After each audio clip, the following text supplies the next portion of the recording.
Amen. Hey, look at me. I'm remembering to record. Hey, look at you. Get that enchilada off your finger before you push the button. Too late. Hi, everybody. Good evening. Hey, Did anybody get a chance to look at the worksheet tonight? Yes. Well, That was my mama saying yes. yes, I heard her. I feel like I need to say something at the beginning of this lesson, and that is that I try my best to be a very encouraging person. Sometimes, though, when you deal with the kind of material that we're dealing with and look at what at Habakkuk, it doesn't feel like that from a teacher's perspective. So I guess I should have asked for prayers about that, Ron, as we get started tonight. Let's go ahead and get started and read our title and our opening question and see where this takes us. All right. It says, the title is Just Who Do You Think You Are? And the first question is, what can happen when one person thinks of themselves as better than someone else? What can happen when one person thinks of themselves as better than someone else? They lack humility. that's the word I would use. What happens when you unpack that for us a little bit? What does that mean when someone lacks humility? What does that look like? And what happens? It's ugly. I heard a preacher describe it once as the disease of I, me, my, mine-itis. You can tell it in the way they talk, how frequently they use I, me, my, mine. Very good. Well, when you think that you're better than someone else, you don't treat them well. You can fall into treating someone badly because of that. It can cause a lot of strife in a relationship, anger, people getting angry at each other, you know. It's not a positive thing for sure. Right. What happens when one person thinks they're better than somebody else and the somebody else thinks they're better than that other person? That's when the fight started. Good job, Dinah. Well, they're just not in the word.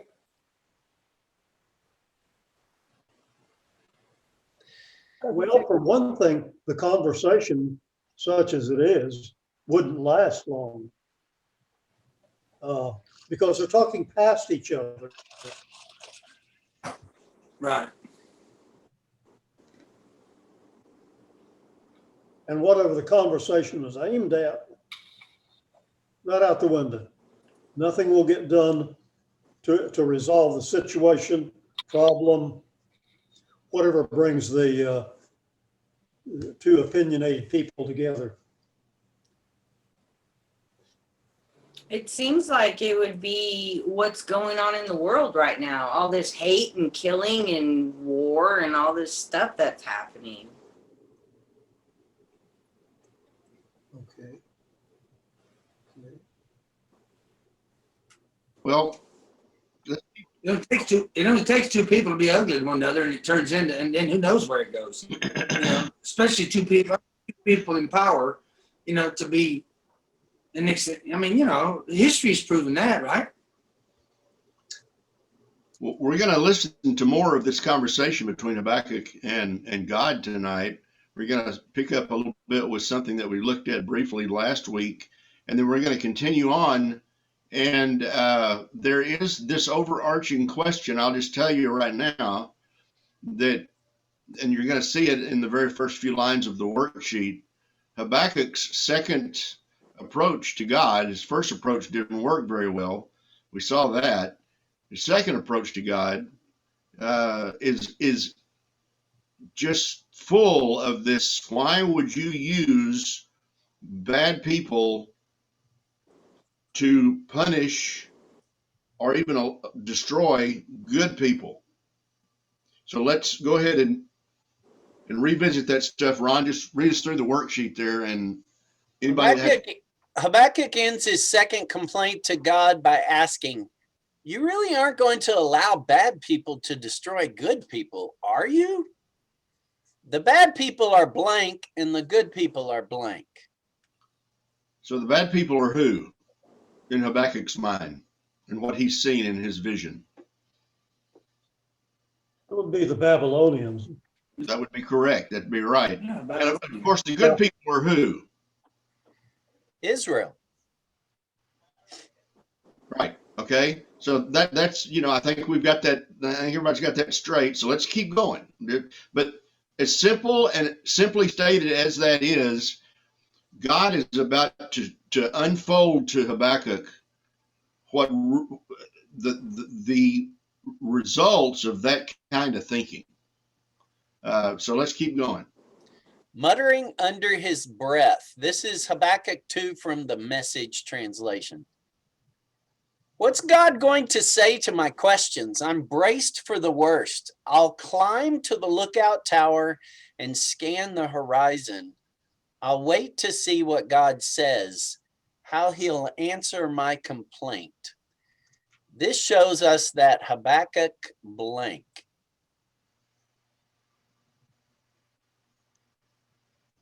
I don't know whether this applies, but I read, and then I read it. Habakkuk wanted to be in the best position to receive God's message. Okay? He wants to receive God's message.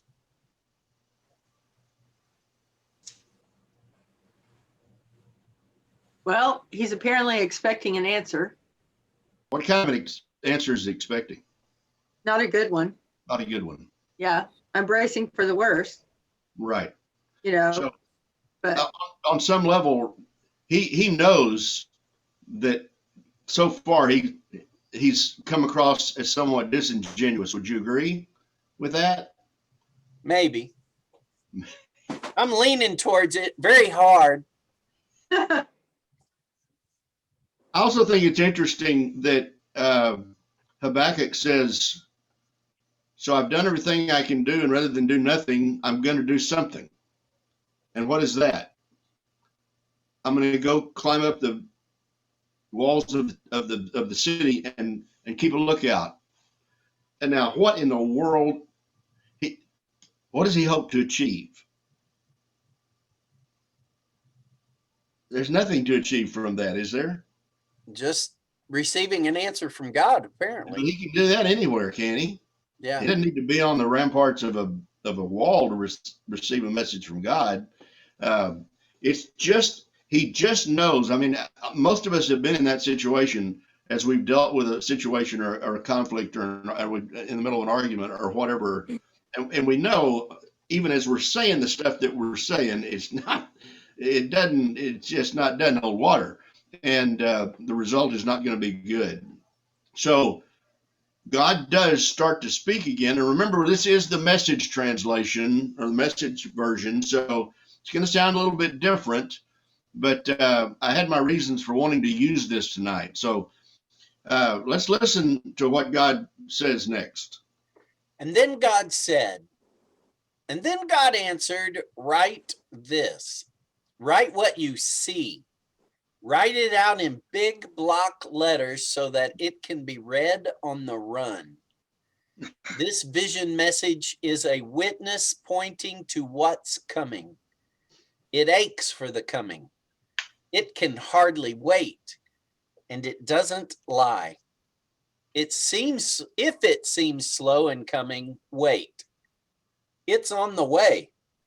It will come right on time. God is saying blank. And this, by the way, this God is saying blank, folks. That's going to be that's the template for the rest of the evening. As we read through this stuff, I want you to sort of boil this down and try to understand what is it that God's trying to say to Habakkuk in each one of these sections. Each one of these, if you want to call them stanzas, or verses in these poems that we're reading here tonight. So, anybody want to Verse take 12, he's saying it's going to happen. It is going to happen. And, in light of what the other aspects of this conversation we've talked about, God may be saying, Habakkuk, I don't think I'm getting through to you. Let me make it real plain. Let me explain this to you. Let me spell it out. There's something interesting, by the way, and this happens in more than just Habakkuk. In fact, if you're taking any notes, you might want to write down Revelation 1, verse 11. As that revelation is just getting started, the angel that has come to John to tell him what Jesus told him to tell him says, and he says it numerous times through the book of Revelation, write on a scroll, write this down. What I'm about to say to you, what I'm about to show you, write it down. And God takes it to a whole other place right here. He doesn't just say write it down. How does he say write it down? Write it down In big letters. in great big letters so you can print it on a billboard so that you can do as your what is the prophet's job? What's his job? To go and deliver. Explain. That's right. Go ahead. To go and tell the people what God has told him. That's his job. And Habakkuk is not wanting to do it. He doesn't want it. Most of the prophets didn't want to do it because it usually wasn't good news. And God says, look, this message, notice the language that is toward the second part of what we just read. God refers to it, this message, this vision, as an it. And he says, while you may want to stop it, it is what? It's coming. It's coming. You can't stop it, and it can't wait to come. And so the best thing for you to do is why don't you just write it on a great big placard and go start running through Judah, put it on a wagon and drag it through Judah and make it big enough so that people can read the message without you even stopping. Because this is going to happen. There's no reason to stop and talk to anybody about it, to discuss it. It's coming. Anybody see anything else here before we move on? Well, I wrote down a note from NIV. I don't know where to find this handout that you're talking about, but he said, God hates sin as much as we do, so punishment for sin will come. We are to wait for it while trusting God completely, even if we do not understand. And that's a good note, Azalee, because this it that is coming, this vision that God has shown Habakkuk, it is they are about to reap what they have sown. And so that's a good note. Anybody else before we move on? It doesn't. Can I read the commentary here in my Bible? Sure. Okay, I'm just going to read the commentary for second chapter, verse 3. The vision awaits its appointed time. The fulfillment of the message may occur more slowly than expected, but God's timing will be perfect. Wait for it. While the judgment coming upon Judah will begin quite soon, in parentheses, says 586 BC, the punishment of the Babylonian will not be fulfilled until 539. Can it help? Not really. So, well, sure. I'll tell you a personal story. And by the way, when I sent this to Ron today, I said, there's no way we're getting through this tonight. So if we have to continue on with this series as long as y'all will let me, and as long as y'all put it in, we may have to, but I'm not going to get in a hurry because I'm not in a hurry. I hope you're not in a hurry. I'm going to tell you a story. I know that you're not going to believe this, but I was somewhat disruptive as a child. And Mother's not here. She's not feeling well tonight, but she's okay. She's just not feeling really great. But she would nod her head vigorously if she were here. And I was not allowed, for instance, in church. I couldn't sit. If I didn't want to sit on the pew on the row with my mom and dad, I could sit.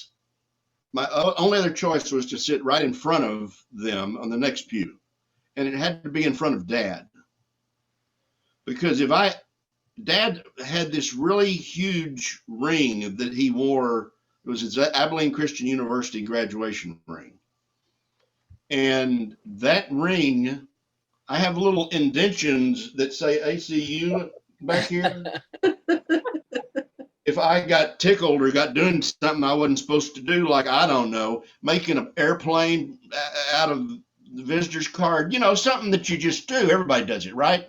I mean, and sometimes it wasn't enough to get the ring. And as soon as church was over, my mom or my dad would say, when we get you home, you're going to get it. Now, y'all know what it was? Ice cream? No. Nor was it a protein bar. Have y'all ever heard of percussive maintenance? Yeah. Oh, yeah. That's what was coming. I was going to get a spanking when I got home. And now, the tradition was to be the last people to leave the church building and then go to Luby's and sit around there and visit and then go home. And in my little 10-year-old, 9-year-old, 8-year-old brain, I'm sitting there and y'all know what I'm thinking? You know what I'm hoping? That they're going to what? Forget about it. Forget. Now, would anybody like to guess whether they ever forgot? No. But on these days when I had percussive maintenance waiting for me when I got home, we not only were the last people to leave the church building, but we would walk away around it to make sure all the doors were locked. Dad was a deacon, he had keys. We would then go to Luby's and might not get in line right away because it was in the mall and we could walk around and look in the windows. And then we would eat, and then we might go and drive around for a little while and look at houses. While we were looking at houses, I don't know. We already had one that we were living in. What were my parents doing? Were they potentially forgetting that I had percussive maintenance coming? They were making you think. They were making me squirm is what they were making me do. And so to maybe throw a little silliness into a difficult lesson, I sat there on that back seat of that car with my little sisters, hoping that they were going to forget. And then we get to the house, and everybody goes in the house, and then Dad says, okay, go to your room and get out of your church clothes and put your other clothes on, and I'll be in there in a minute. Now, hours had gone, weeks had gone by since the sentence had been delivered. And that's sort of what God's saying. There's a part of you that this message, this vision, this deliverance of judgment is coming. And and it's going to come a lot faster than you want it, and it's going to come a lot slower than you want it. Because now you live under the realization that it's coming.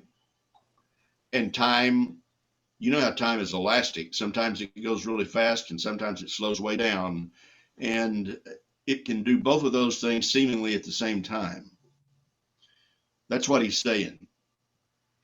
It's coming, and there may be days when you wish it would take a long time. There are going to be days where you're going to wish it would just come ahead and come, but it is coming, and it's going to come at the right time when I decide. So let's keep going and see what's next. Soul empty people. Verse 4. Look at that man, bloated by self-importance, full of himself, but soul empty. But the person in right standing before God through loyal and steady believing is fully alive, really alive. God is saying blank.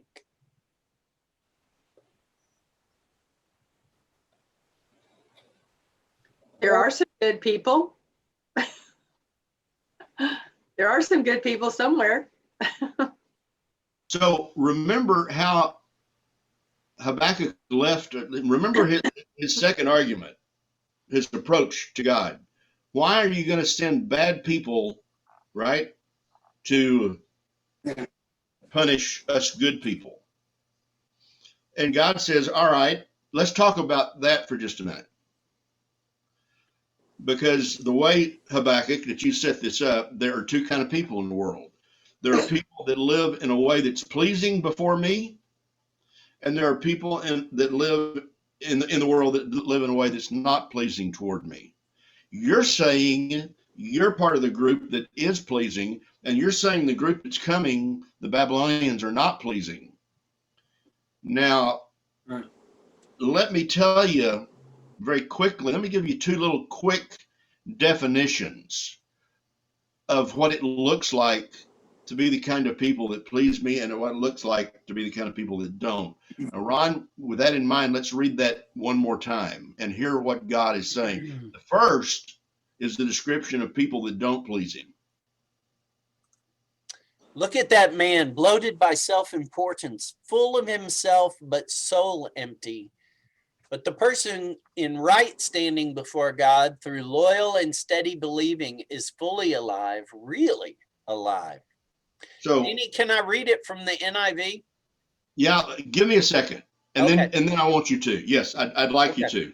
Yeah. So in the first one, he says, look over there, by the way, since we're talking about this, Habakkuk, since we're talking about good people and bad people, let me show you a soul empty person. Let me show you a person who is not righteous before me. That's what that looks like. That's what that guy looks like. And he uses language that is hauntingly reminiscent of some things that Jesus said. What did Jesus say about this idea of losing your soul? Better for a person to what? Pluck out his eye and throw it away, and it is for his whole body.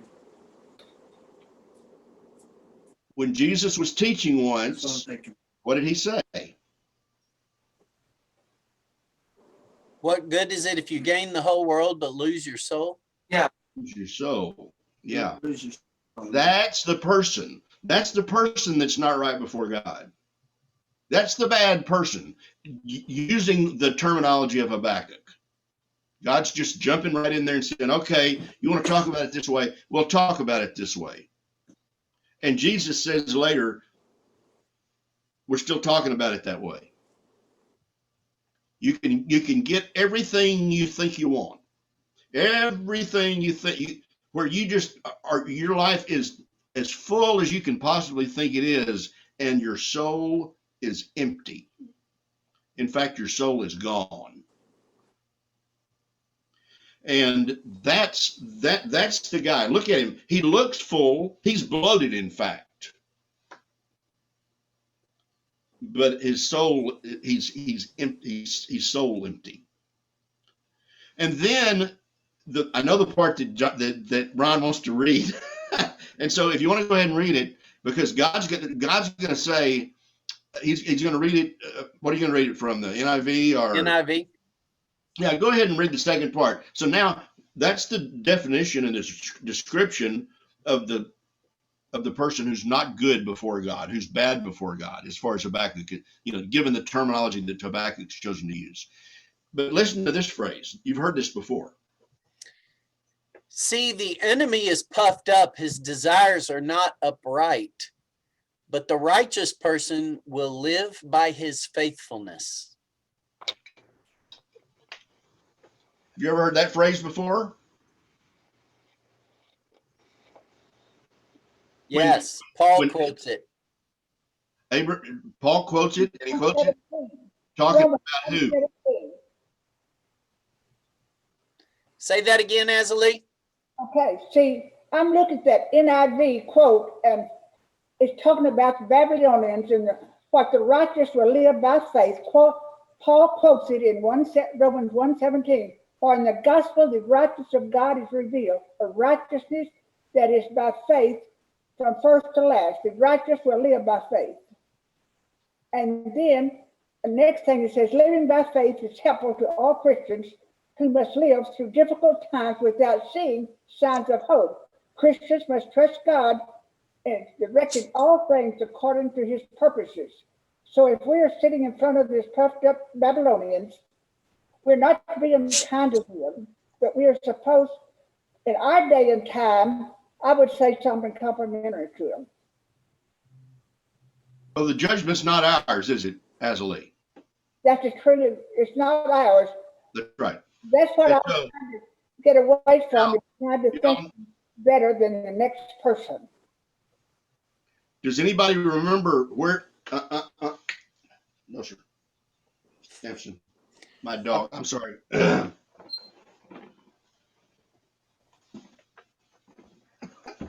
My dog likes Kleenexes.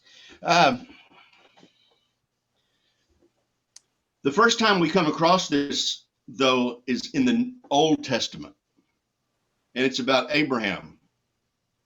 In fact, that his name wasn't Abraham yet; it was Abram.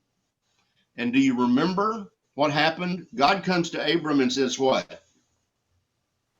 Gather everything up and go and get ready to go.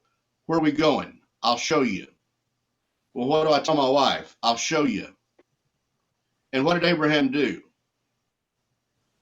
He gathered everything up without question, and he went where he followed in the direction that God's finger was pointing. He went that way. And so it would be stated later in Genesis, and Paul would also quote it in the New Testament, that Abraham, what? Believed God, or Abraham trusted God, or Abraham had faith, responded in faith. The righteous will live by faith. Abraham had faith in God, and God credited this response as what? Righteousness, Righteousness. right standing. And it's interesting that this phrase comes up again in this little bitty book of Habakkuk. When God is saying, all right, let's go with your suggestion of there's two different kinds of people in the world. One kind, bad. Well, that's what the bad looks like. And he describes him, puffed up, soul, empty, soulless, or an empty soul person. Then he says, but the righteous will what? Live by faith. They will live in trust. They will live in obedience. That, in my mind, God is saying to Habakkuk, that's the difference. You got one man who's following after whatever it is that he wants, and he's putting his trust in those things and that stuff and that approach to life. And you've got another person over here who, like Abraham, believed me, and I put a righteousness label and status on him because he trusted me. So God, Danny, a light just went off for me that I think is worth. I think it's worth mentioning. It's worth mentioning because it clarifies some stuff. When I read this afternoon, I thought, well, the puffed up, soulless person is Babylon, and the righteous living by faith is Israel. But what I'm realizing you're pointing out is that God isn't saying the puffed up person is Babylon. God's saying, you're asking, will I let wicked people punish righteous people? Well, here's wicked people are full of themselves, but empty. And righteous people live by their faith in relationship to me. And what's happening to me right now, understanding that God's describing that there are wicked people and righteous people. But the question I'm asking is, which one am I? yes. And I don't know if Habakkuk's asking that question or not, but Habakkuk has said, why would you let Babylon punish Israel, the wicked punish the righteous? And God says, hey, the wicked are full of themselves and empty in their souls. The righteous are living by faith. That's a pointed answer to the question. You're nailing it, man. I mean, basically, so picture this conversation between two people, and one of them says, why would you ever let a bad group of people punish a good group of people? And the other person says, there are no good people. You're wanting us to have a conversation here about somebody being better than somebody else, or somebody being good and somebody not being good. And what I'm telling you is, there isn't anybody good in this conversation. And this is something that Habakkuk will not get until the very end of this chapter, and then the entire third chapter. What God's about to do, and one of the reasons that I chose the Message version, is because now he's going to say, who do you think you are? He's going to say it 4 times to Habakkuk. And it's one of those rhetorical questions. When somebody looks at you and says, who do you think you are? What are they getting at? You're not good enough. You're not who you think you are. What Ron's aha is, and it's for all of us, is that what God is demanding of Habakkuk is not just obedience, but self-reflection, but confession, but honest self-awareness. And up to this point, he hasn't seen it from Habakkuk, and he certainly hadn't seen it from Israel. So let's keep. I'm ready to read. All right. If anybody else has any questions or comments, just jump right in. But listen as God says, Habakkuk. Note well, money deceives. The arrogant rich don't last. They are more hungry for wealth than the grave is for cadavers. Like death, they always want more, but the more they get is dead bodies. They are cemeteries filled with dead nations, graveyards filled with corpses. Don't give people like this a second thought. Soon the whole world will be taunting them.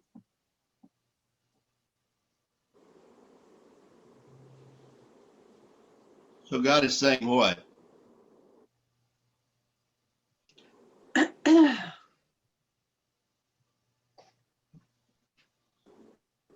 One of the things that comes to mind is God is saying things are not what they seem. This is not what it looks like, Habakkuk. And of course, that phrase, that challenge, is valid today as it was in Habakkuk's day. Yeah. The reality is not what you think it is.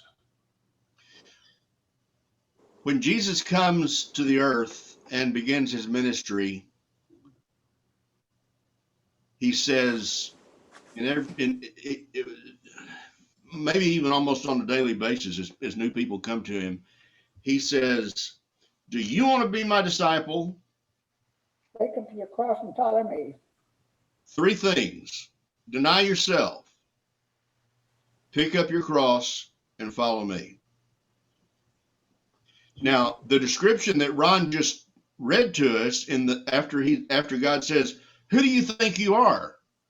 You think you're in charge of your life. You think you're setting out your own agenda and you're going after everything you want. And let me tell you, when you get it, it will not be enough. And it will not bring you what you think it's going to bring you. It will not fulfill you. It will not make you happy. If you do what you want, you're never going to be the human being that I want you to be by doing what I want. And Jesus would say it in a slightly different way as well when he said, I came that you may have life and have it to the full, or have an abundant life. Now the health and wealth gospel people want you to think that what that's saying is that you're going to have all the money you want and all of, all the material stuff that you want. And you're never going to get sick, and you're never going to have a problem in your marriage, and your kids are all going to be great and all that kind of. And that's not what Jesus says when he says abundant life. It's not what he's talking about. He's saying, do you really want to be a human being the way that God intended for you to be a human being? Do you really want to live to have that experience? Watch me, Jesus says. Mhm. And if you follow me, if you deny yourself, which I, by the way, have done, Jesus says, I've denied myself. If you pick up the cross, which watch me, by the way, I'm going to do that. Right. And if you will follow me, watch me, by the way, that's watch me follow God and his agenda for my life.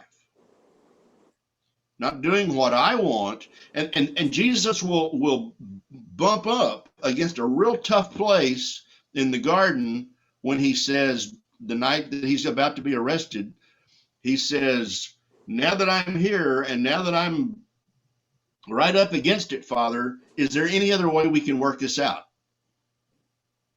But even after saying, here's what I want, Father,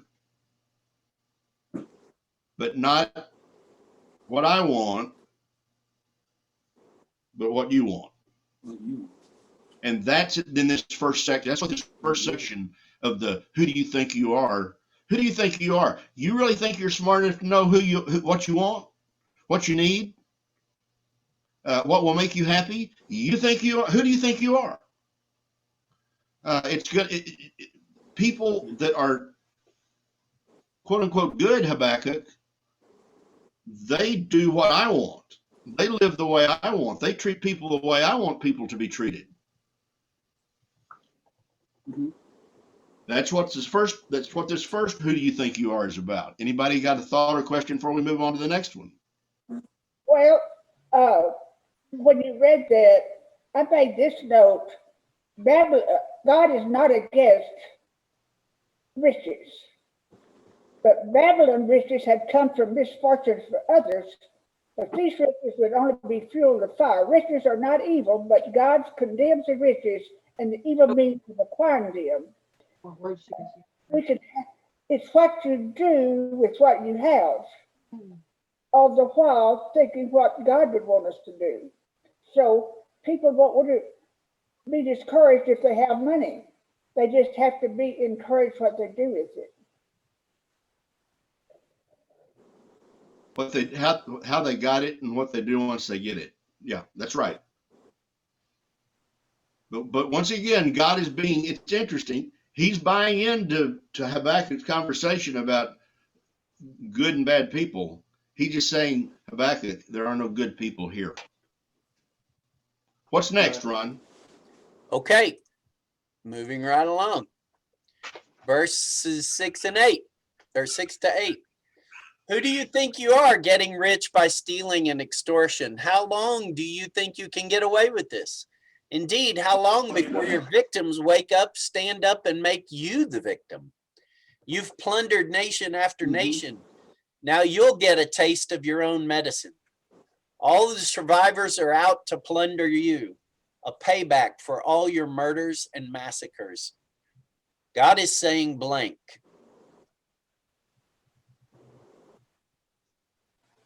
You're not as good as you think you are. Boy, if somebody's going to write something down, write that down.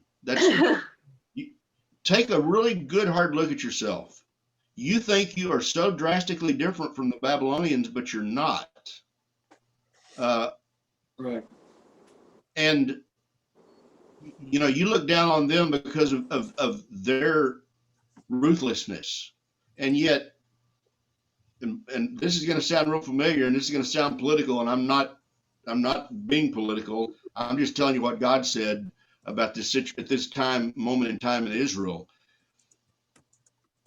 A very small percentage of the people had all of the power and all of the material wealth in Israel, and were able to use the courts and to use the societies. Oh, what's the word I'm looking for? Institutions. Institutions, yes.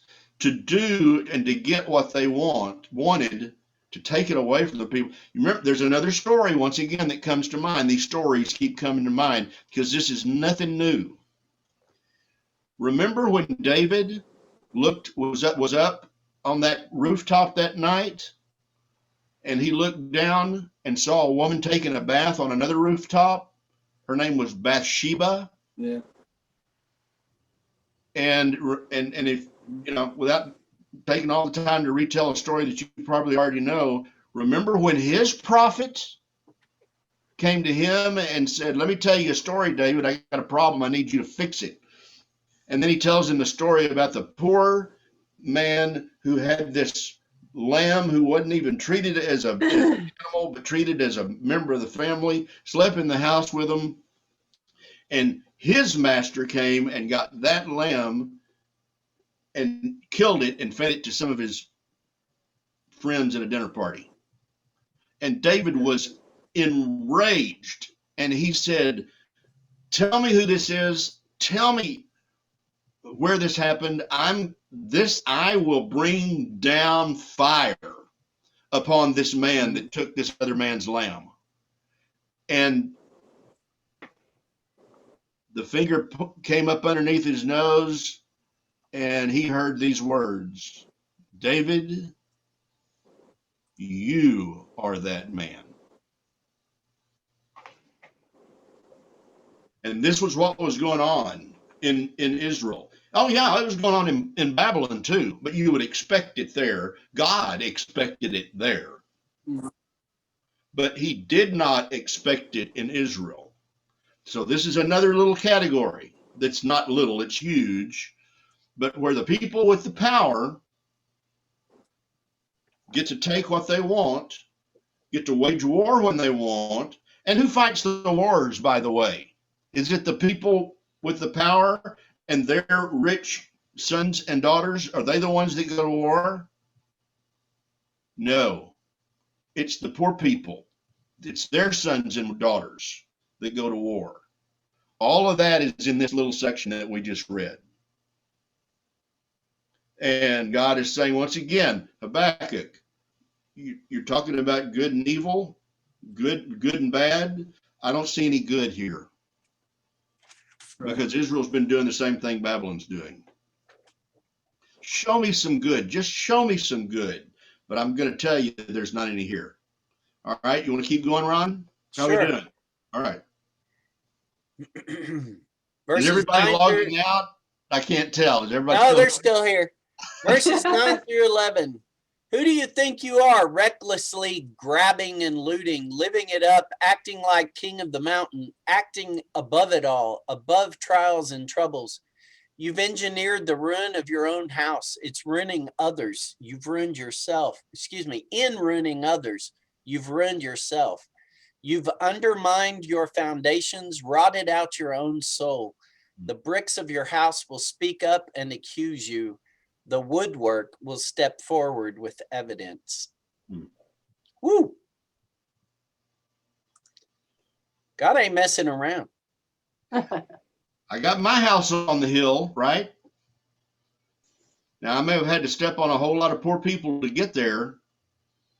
And I'm not talking about those of you that lives in houses on the hill, okay? I'm talking about people who, the people of Israel at that time, at that moment in history. And it had been that way, by the way, for a while. You know, when we think about where Israel seemed to go wrong with God, and they seemed to always, they did good for a while, they did well for a while, and then they got into trouble with God, and we always think about, well, it was that they had gone off to worship false gods, and that's true. They always did that. But that was just one of the things. That was one of the two things that God was upset with them about. The other one we don't ever talk about, and that was they weren't taking care of the widows. They weren't taking care of the orphans. What did James say in his letter? You want to know what real faith in action looks like? What? Right. Care for widows and orphans. Care for widows and orphans. And keep yourself unsaved. Not throw them out on the street so you can build your house and tear down their shanty so that you can build your great big lovely house where they were living. And yet this was what was going on. Anybody else? Anybody got a thought, comment? I think they are looking at the Babylonians, and the Babylonians are doing bad things that they're not doing, a different kind of bad thing. But it looks different than what Israel is doing. And so Israel wants to say they're worse than we are. They're bad and we're good. And, we can't really, I mean, the thing, we're not in positions of authority like you're describing in Israel, that they were taking advantage of poor people and blah, blah, blah. That's not where we are. But where we are is we can fall into the same trap of saying that person over there is doing something really bad that I'm not doing. So I must be good. I must be better than they are. And we hide from ourselves what we're doing, the bad things we're doing, because we're focusing on the bad things we see over here that this other person is doing. And, and God is saying to Israel, stop looking at the Babylonians and the bad things they're doing and start looking at yourself and realize what's happening here and how far you have come from what God wants you to be. The standard is not who's the worst. The standard is how close can we be to what God wants us to be. And Israel, you are really far away from where God wants you to be. America, you are really far away from where God wants you to be. Sue-Ann, you are really far away from where God wants you to be. That's what I need to be focusing on, not what's happening over here that somebody else might or might not be doing. That is not my job to judge them. That's God's job to say how bad they are or how good they are. My job is to keep myself where God wants me to be and as close as I can be to where God wants me to be. And so I feel like that's what he's saying here, to Israel. How hard is it to hear that? It's pretty tough. Yeah. I mean, it's a constant thing. It's not something we just do once and then we're done. We constantly have to be working on ourselves about that, It's taking that plank out of your own eye every single day. Yeah. That's what it is. Well said, sir. Yes, but while we're doing that and knowing we're not supposed to do it laborally, we're supposed to rejoice in the Lord every step of the way and say, Lord, take it when you've done wrong.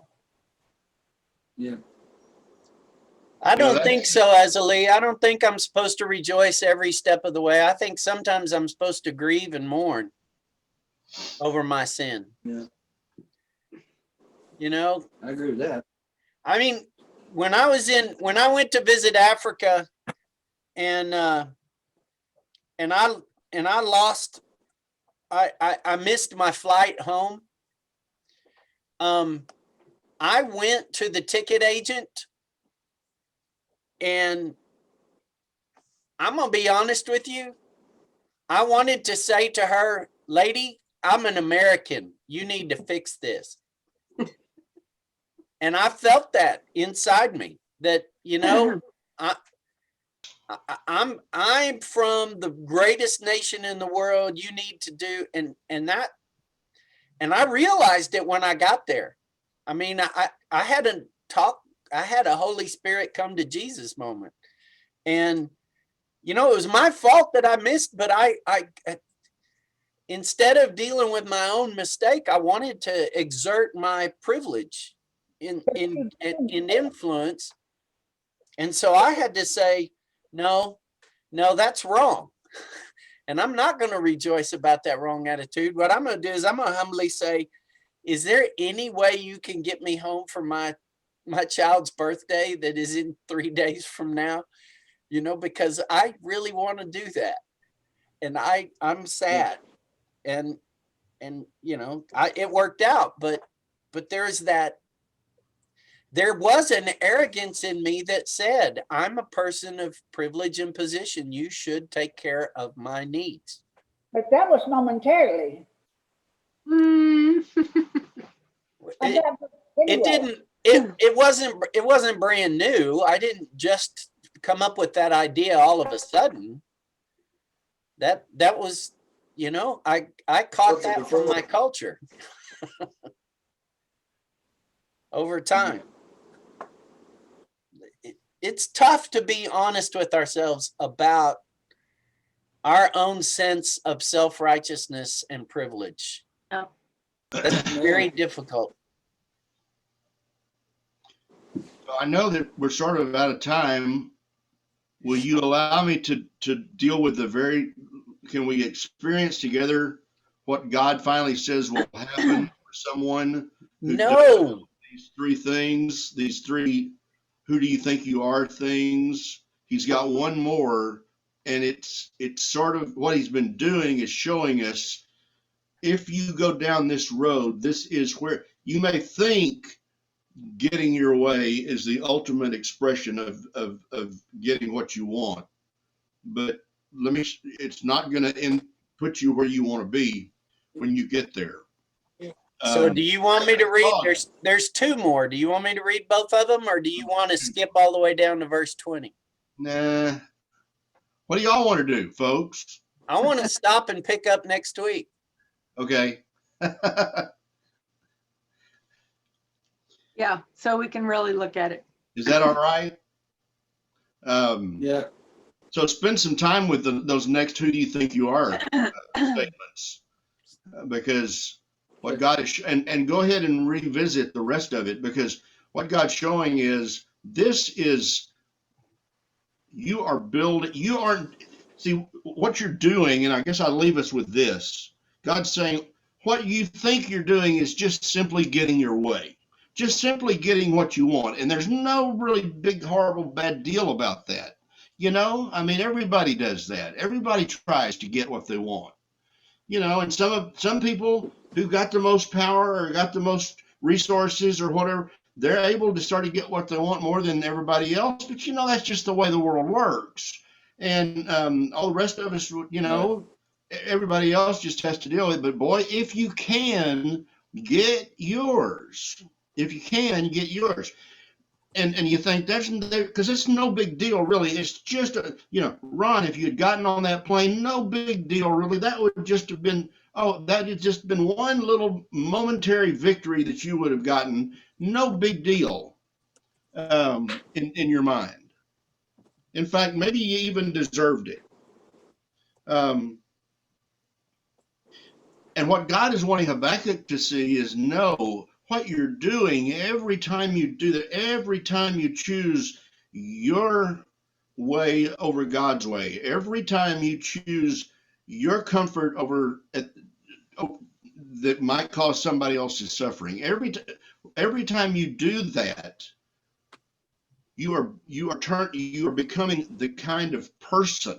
You are becoming a sort of person, a kind of person that you don't want to become.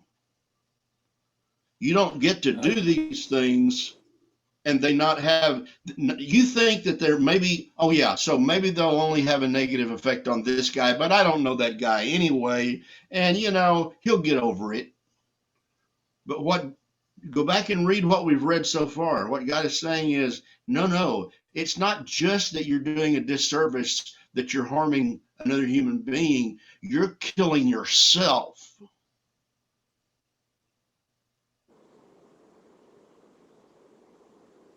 And what God is saying, and so, boy, why would I want to end up? Because what God is saying is that's not his last word. God is saying, you are ruining yourself. I don't want that for you. I love you too much to let you do that. Ron and I were talking about it this afternoon, and Ron brought this up. And we'll flesh it out maybe more next week. But God had to send Israel, what was left of her, into exile, not just to punish her, but to save her. Because who was to come from her? Jesus Christ. Mm-hmm. Those people had to change the kind of who they were. Otherwise, the world wouldn't let them exist. And God says, I know what is happening to you may feel like terrible punishment, but it's your salvation.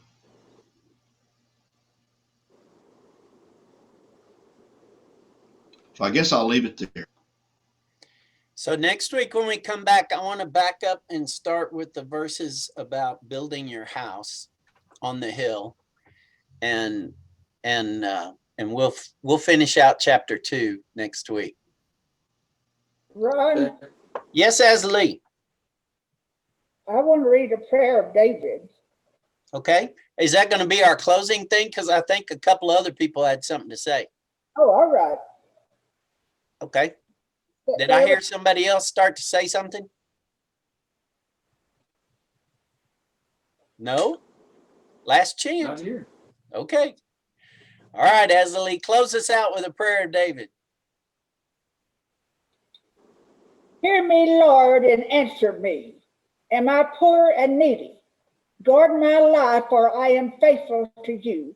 Save your servant who trusts you. You are God. Have mercy on me, Lord, for I call to you all day long. Bring joy to your servant, Lord, for I put my trust in you. You, Lord, are forgiving and good, abounding in love to all who call to you. Hear my prayer, Lord. Listen to my cry for mercy. When I am in distress, I call on you because you answer me. That's Psalms 86, 1 through 7. It's beautiful. Okay. Hanukkah starts tomorrow night. Happy Hanukkah, everyone. Thank you. George, Thank I'm going to buy you Good a night. bench on the bench. I would like that. All right. Good night, Bye, everyone. guys. Love y'all. Bye. Thank Happy you. Hanukkah. Good night. Happy Merry Christmas. Good Very job, good. Dan, Danny. Danny, my mama said good job. Oh, thank you. Enjoyed. She was nodding her head during your last little rant. I watched the documentary on the Dead Sea Scrolls today, and Habakkuk was mentioned Yes. some of his writings. There is actually a bit of a commentary written Yeah. about Habakkuk. It's fascinating stuff. Thank you for your efforts. Love y'all. Bye. Good night. Y'all have a good week. Too. Bye. Hi.